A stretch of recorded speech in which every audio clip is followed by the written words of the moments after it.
Nicholas पेशे से एक डांसर और न्यूयॉर्क स्टॉक एक्सचेंज में इतनी बड़ी सफलता कैसे।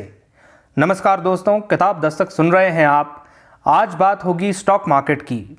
बड़ी सोच और अथक कोशिशें कैसे असंभव लगने वाले लक्ष्यों को भी साध सकती है और सही गाइडेंस का न होना कैसे उन्नति के रास्ते में रुकावट पैदा करता है, ये इस किताब से सीखने को मिलता है। निकोलस की आत्मकथा स्पॉटलाइट में लेकर आती है किसी भी स्टॉक मार्केट इन्वेस्टर की 3 मेजर प्रॉब्लम्स को। Where to invest, when to invest, what information to trust.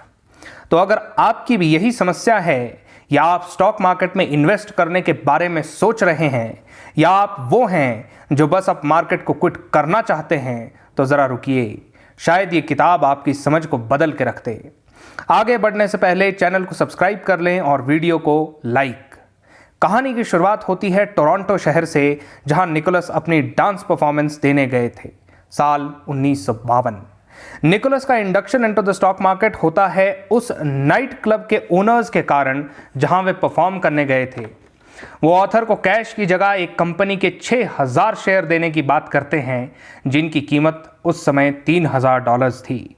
Nicholas को अटपटा तो लगता है, मगर वो उन्हें रख लेते हैं और 2 महीने के बाद $8000 का मुनाफा हो चुका था उन्हें। और यहाँ से शुरू होती है एक ऐसी अवस्था जिसे मैं ऑप्टिमिस्टिक क्लूलेसनेस कहता हूँ। शेर के मुंह में खून लगने जैसी ये बात थी। बिना किसी भी नॉलेज के ऑथर को हुआ इतना बड़ा मुनाफा अब उन्हें इम्पेशेंट बना रहा था।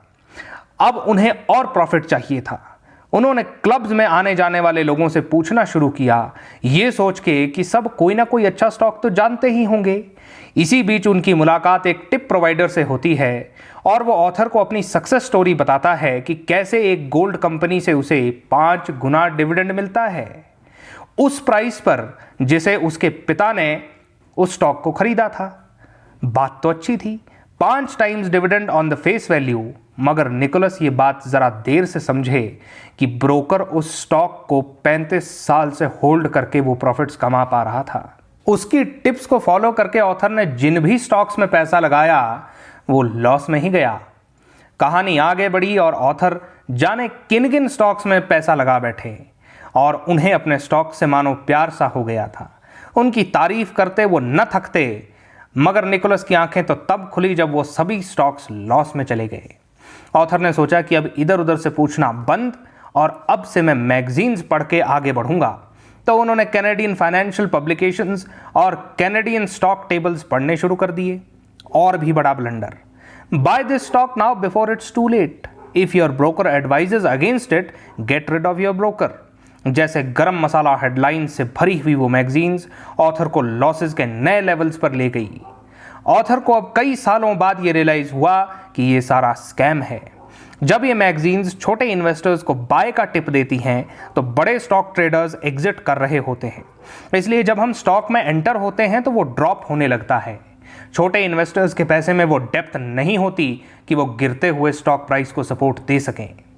यहाँ से ऑथर को रियलाइज हुआ कि उन्हें और नॉलेज की ज़रूरत है, तो उन्होंने न्यूयॉर्क टाइम्स और वॉल स्ट्रीट जर्नल जैसे बड़े अखबारों के फाइनेंशियल कॉलम्स को पढ़ना शुरू कर दिया। इवेंचुअली वे ये मान बैठे कि कनाडा की मार्केट में ज़्यादा अपॉर्चुनिटी नहीं है, उन्हें न्यूयॉर्क स्टॉक एक्सचेंज की तरफ रुख करना चाहिए। तो $10,000 के कैपिटल और एक नए ब्रोकर की मेंबरशिप के साथ वे एंटर हुए द बिगर जंगल यानी कि न्यूयॉर्क स्टॉक एक्सचेंज में। ब्रोकर के अच्छे अच्छे ल्यूक्रेटिव शब्दों को सुनते समझते उन्हें 3 ट्रेड्स में $1000 का मुनाफा हो गया। तो अब जब उन्हें मुनाफा होता तो वो खुद को शाबाशी देते, लॉसेज होते तो वो उसे ब्रोकर की गलती बता देते। यहाँ उन्हें ये रियलाइज नहीं हुआ कि उनका तरीका नहीं बदला है या वे कुछ सीख नहीं पाए हैं। वो बस किसी और के कहने पर ट्रेड्स करते रहे और बड़े बड़े शब्दों की आड़ में अपने फेलियर्स को छुपा रहे हैं। स्टॉक मार्केट एक अनप्रेडिक्टेबल और डायनेमिक जगह है। यहाँ किसी और पर निर्भर रह के आगे बढ़ पाना असंभव है। अब तक की कहानी से हम ये तो समझ ही गए हैं। अगले पार्ट में डिस्कस करेंगे कि ऑथर ने अपनी नॉलेज को एनहांस करने के लिए क्या किया और हम उनसे क्या कुछ सीख सकते हैं। धन्यवाद।